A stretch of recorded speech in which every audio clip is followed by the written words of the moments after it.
जय श्री कृष्णा। राधे राधे भक्तों। भगवान श्री कृष्ण ने पांडु पुत्र युधिष्ठिर को आषाढ़ कृष्ण पक्ष की योगिनी एकादशी का महत्व बताया था। श्री कृष्ण कहते हैं कि जो कोई मनुष्य योगिनी एकादशी का व्रत करता है उसके सभी पाप नष्ट हो जाते हैं।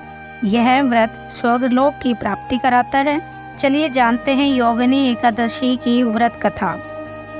हिंदू पंचांग अनुसार आषाढ़ महीने में 2 एकादशी आती हैं, जिनमें पहले एकादशी योगिनी एकादशी है और दूसरी देवशयनी एकादशी होती है। यहाँ हम आषाढ़ महीने की योगिनी एकादशी के बारे में आपको बताने जा रहे हैं। ये एकादशी बेहद खास मानी जाती है।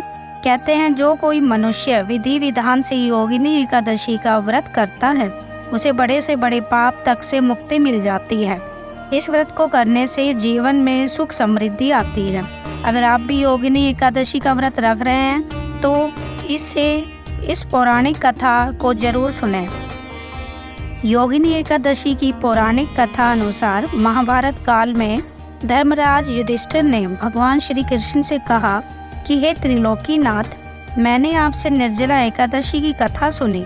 कृपा करके अब आप मुझे आषाढ़ माह के कृष्ण पक्ष की एकादशी की कथा सुनाइए। इस एकादशी का नाम और महात्म्य क्या है, सब विस्तार से बताने की कृपा करें।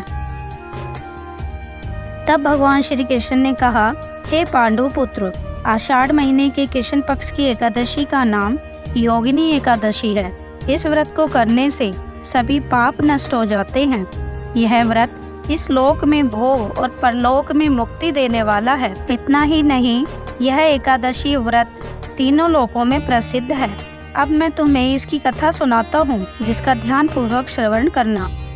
अलकापुरी नाम की नगरी में कुबेर नाम का एक राजा राज्य करता था, जो भगवान शिव का बड़ा भक्त था। उनका हेमवाली नाम का एक यक्ष सेवक था, जो पूजा के लिए फूल लाया करता था। हेमवाली की अति सुंदर स्त्री थी, जिसका नाम विशालाक्षी था। एक दिन हेमवाली मानसरोवर से पुष्प लेकर आया, लेकिन कामासक्त होने के कारण वह पुष्पों को रखकर अपनी स्त्री के साथ रमण करने लगा। उधर हेममाली की प्रतीक्षा करते करते जब राजा कुबेर को दोपहर हो गई तो उन्होंने क्रोधपूर्वक अपने सेवकों को उसका पता लगाने के लिए कहा। सेवकों ने उसका पता लगाकर राजा को बता दिया कि क्यों वह पुष्प लेकर नहीं आया है।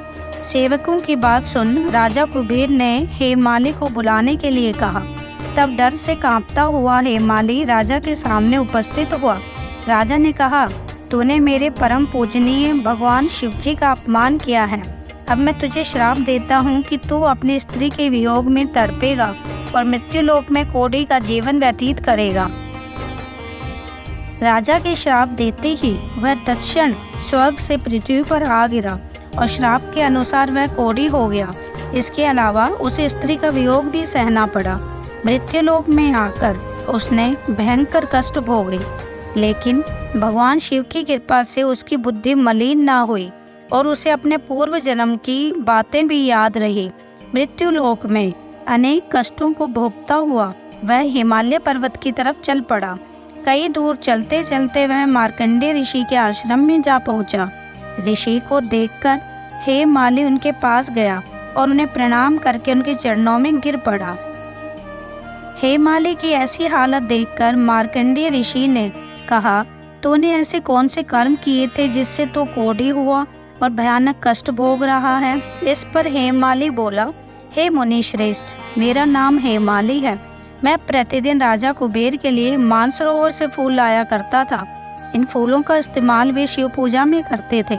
एक दिन पत्नी सहवास के सुख में फंसकर मैं समय से फूल नहीं ले जा पाया। तब राजा कुबेर ने मुझे कोढ़ी बनकर दुख भोगने का श्राप दिया। अतः कृपा करके आप मुझे कोई ऐसा उपाय बताइए जिससे मुझे मुक्ति मिल सके। इस पर मार्कंडेय ऋषि ने कहा, हे माली, मैं तेरे उद्धार के लिए एक व्रत बताता हूँ। तू आषाढ़ माह के कृष्ण पक्ष की योगिनी एकादशी का व्रत रख। इससे तेरे सारे पाप और श्राप नष्ट हो जाएंगे।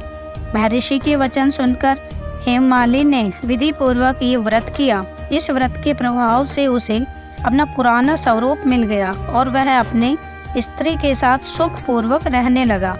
भगवान श्री कृष्ण ने कहा, हे राजन, जो मनुष्य योगिनी एकादशी की कथा को पढ़ता है उसे 88,000 ब्राह्मणों को भोजन कराने के बराबर फल की प्राप्ति हो जाती है।